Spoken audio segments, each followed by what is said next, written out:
Check 1, 2. Check 1, 2. Tommy, can you hear me? Tommy, can you hear me? I don't think anybody's gonna watch this, so I'll never know if anyone can hear me. But this is Arusha from Push, a Cure fan documentary. And it's Sunday, May 19th, 2024. I'm on my way home from Phoenix, Scottsdale, where my parents live, back to New York. And I had some leftover time, so I thought, I miss doing live streams. I miss being live.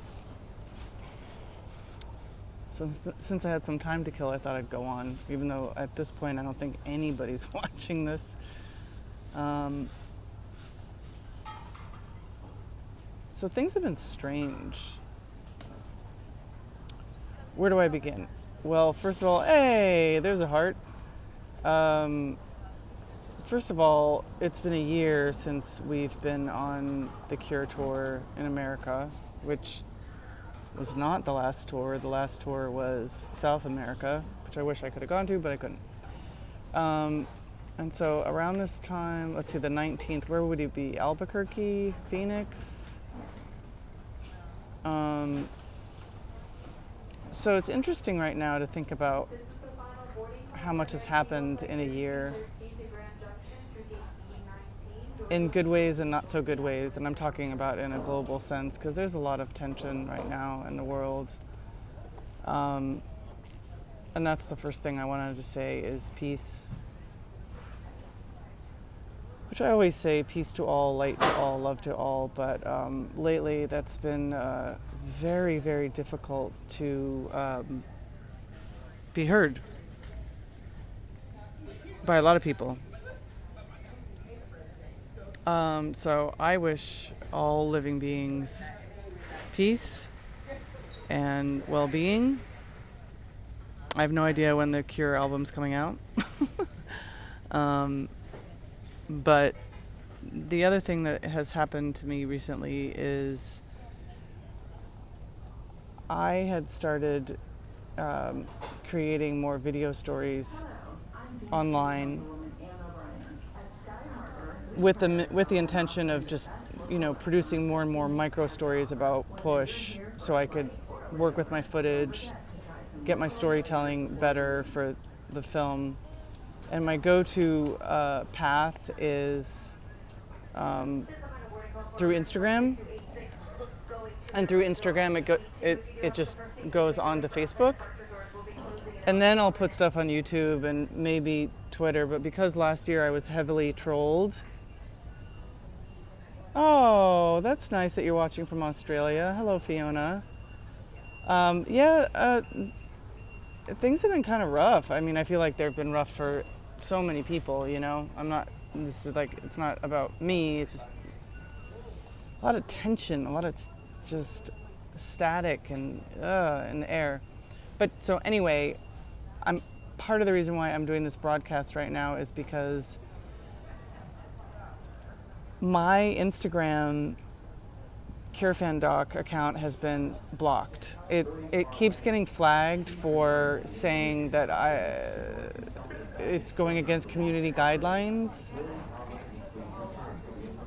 It's harassment, it's nudity, which is so bizarre. And on the one hand, it could just be, AI and the new bots, and maybe there's just a glitch. But it's lasted a full week. It has not. At first it was on all my accounts, and now it's only on CureFanDoc. And the weirdest thing about it is, last year I was talking a lot about bullying because I was being heavily trolled. So it's kind of hard for me to not wonder if this is a troll thing or somebody who hates Push and hates what I'm doing for whatever reason, which I also have no control over. But then the really, really fucked up thing is that some fans have tried to tag Cure Fan Doc in their posts about the year because it's that time of year and everyone's reminiscing. And they get dinged and they can't post. So nobody right now, as of today, February 19th, 2024, if you try to tag Cure Fan Doc on Instagram, you won't be able to post your post, which I think is so bizarre. So what does that mean? There really is like nothing in the big picture of life, right? There's really bigger fish to fry. But for me, it's disturbing because that was sort of my path. And one of the people that alerted me to this is actually a friend of mine named Dom, who a year ago to this day, I barely knew him. We had been connected through Push, and we finally met in New Orleans. Long story short, it's a great friendship story of a year gone by where now we're buddies, and it's all because of music, right? It's all this community building that I feel very strongly about, and I want to continue to foster. So thanks, Fiona. and whoever the second person is who's watching. I know it's kind of boring. I wish I could call, I don't know, pick your Cure member and have them pop up. Let's see. Do you think they're going to show up here? Probably not.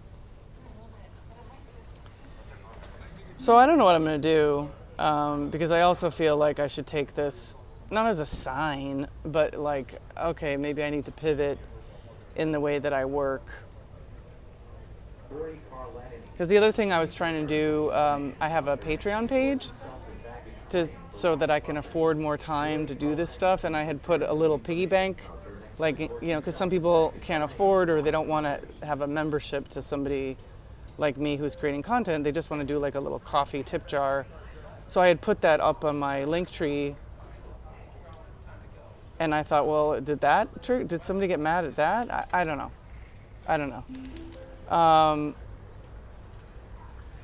Oh, hi, Hope. We've got high hopes. We've got Hope. Do you get that a lot? She says we love you and all things Cure. I really hope that things get straightened out because I love your content. I subscribe to your Patreon. Oh yeah, thank you so much.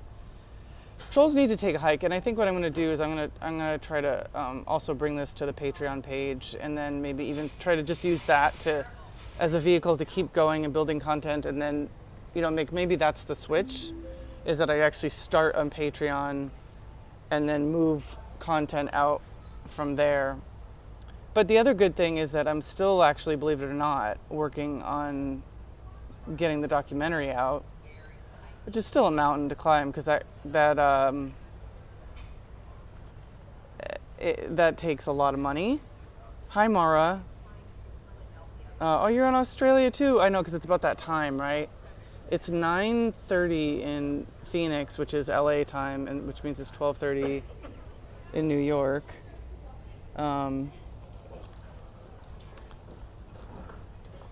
So yeah, I am happy that there are people on here because I do miss communicating with people, and I wish we had a Cure show to talk about. But we don't. I have hope that, you know, don't quote me, but we could, you know, what do you think? Do you think we're going to get an album by the end of the year? And maybe some dates? I think that could happen. 12:30 in Atlanta, yeah. Yeah.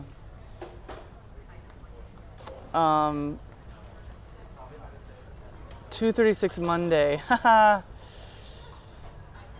Yeah, so I miss the Cure tour. I miss the sort of, you know, remember when we were coming out of the pandemic, we were all so excited to get on with it, like out there. It was very exciting when the European Cure tour started, because we didn't even know if it would happen, because that was kind of just at the end of whether they would allow people to go or not. I missed that. I mean, but that was a hard year. I mean, that was a hard tour, right? Because people were still getting sick with all kinds of stuff. And then the American tour was riddled with all the Ticketmaster stuff. And now the world is like, whoops. There's just so much hostility. Actually, those of you in Australia, maybe they'll come down there. Maybe they'll go, maybe they'll do like Europe and then do some Australia dates. That would seem to make sense. For the Australia folks, summer's in January, right? Am I getting that right? I mean, it's like the opposite because it's south of. It's a different equator. I'm talking like I'm a stupid idiot, but I'm also making shit up. Like I have no idea what they're doing, what the Cure are doing, but I do hope that they tour again sooner than later because we need it. We need the love, man. You know what else I miss? I'm in an airport and I miss the days when there weren't self-checkout. Is that dumb? It's just, it's another like lack of communication. Like, I know it's convenient, this like lonely,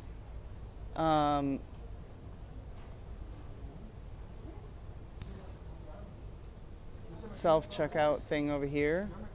But I just feel like we're losing the ability to communicate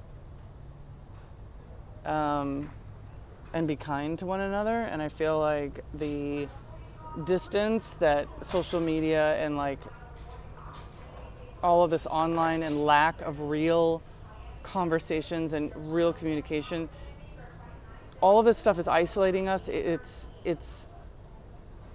making it harder for people to communicate. Like right now with everything that's going on worldwide, and I even hesitate to say what I'm talking about because I'm damned if I do say, I'm damned if I don't say, I'm damned if... Anyway, but we should be able to agree to disagree, no matter what. We should, as the world, we should be able to agree to disagree, whether it's about a song, politics, anything, Life is hard enough as it is. So yeah, I miss the time before there weren't self-checkouts because I feel like it's so weird to be non-mirrored, lonely. I miss the time when you would go get a magazine at an airport because there wasn't anything on the phone. We weren't totally in our phones. I miss the time when I didn't even, like, social media wasn't a thing. I mean, even though I'm using it right now to talk to you guys, but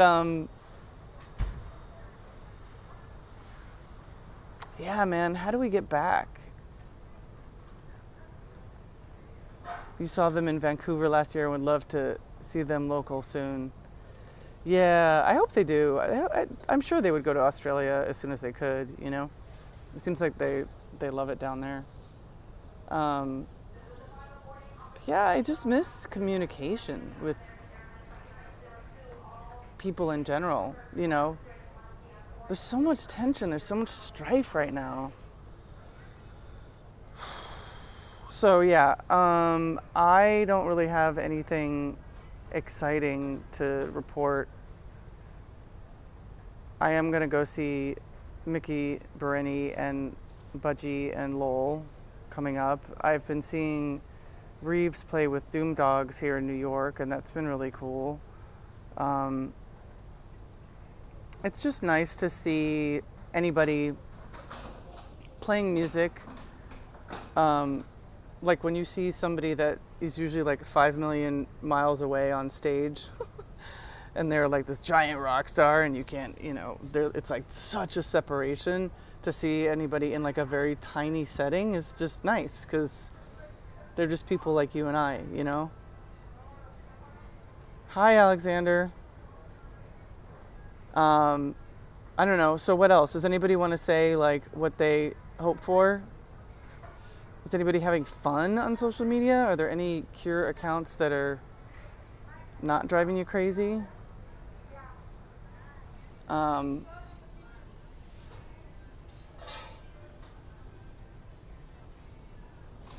yeah, you may maybe keep a lookout on YouTube and I guess Facebook. I'm sort of annoyed though, because Facebook owns Instagram, and I can't even get a hold of anybody to ask what the problem is. Mickey Trio on the 29th? Yeah.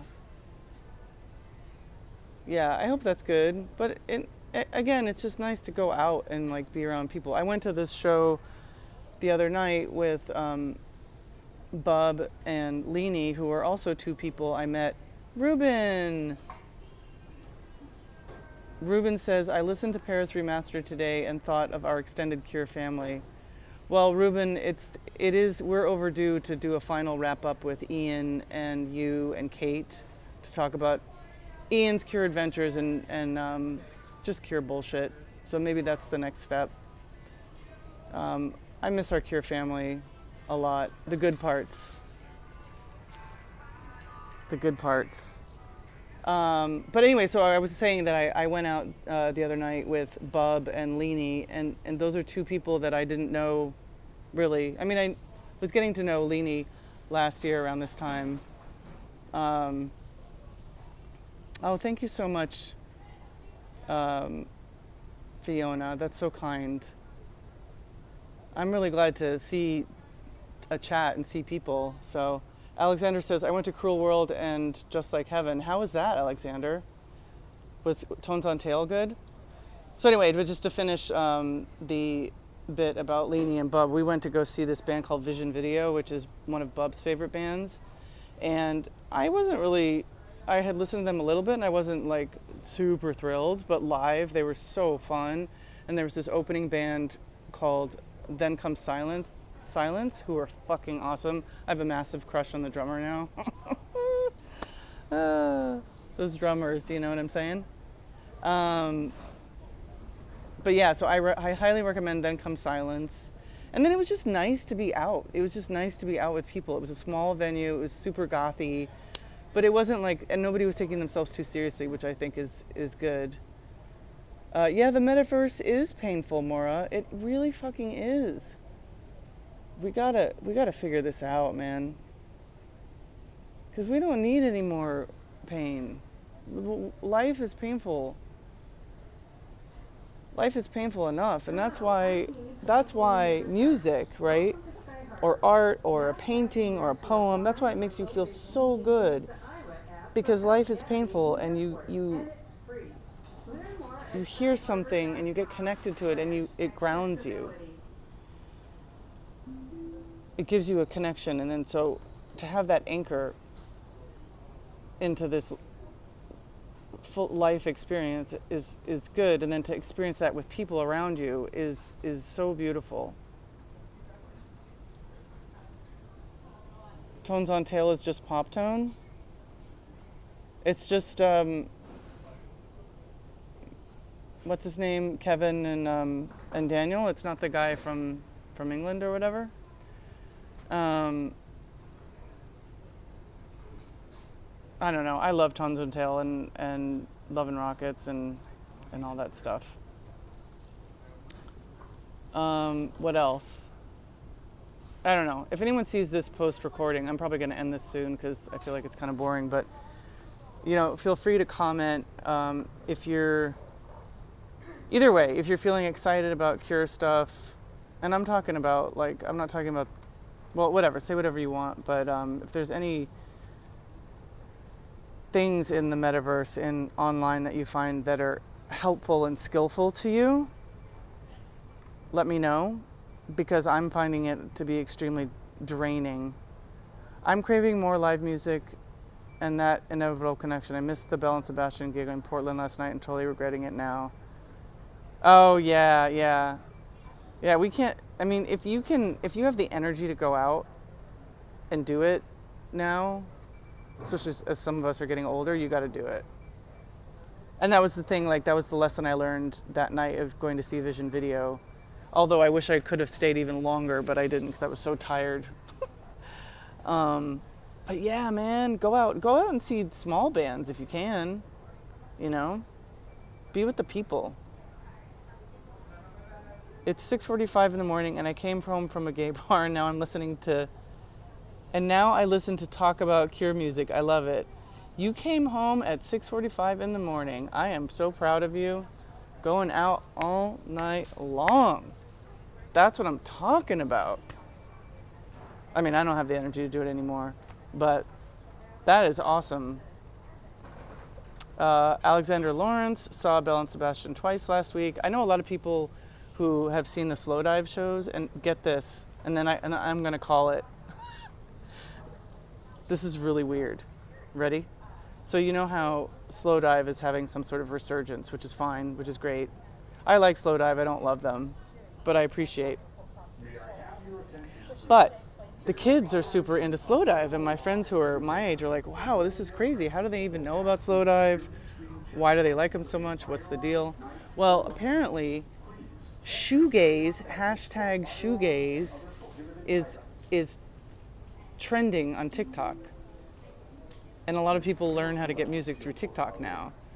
So that's part of the reason why Slow Dive has been discovered, which is fine. But it's just weird because now people are telling other people what shoegaze is, and we have two problems. One, nobody's talking about the Jesus and Mary chain, and that's a problem. Actually, three problems. That, two, nobody's talking about Cocteau Twins, and even though they weren't a shoegaze band, they influenced all the shoegaze bands. My Bloody Valentine, Mazzy Star, Slow Dive, Jesus and Mary chain, all the things. The weirdest thing is they're saying Deftones are a shoegaze band.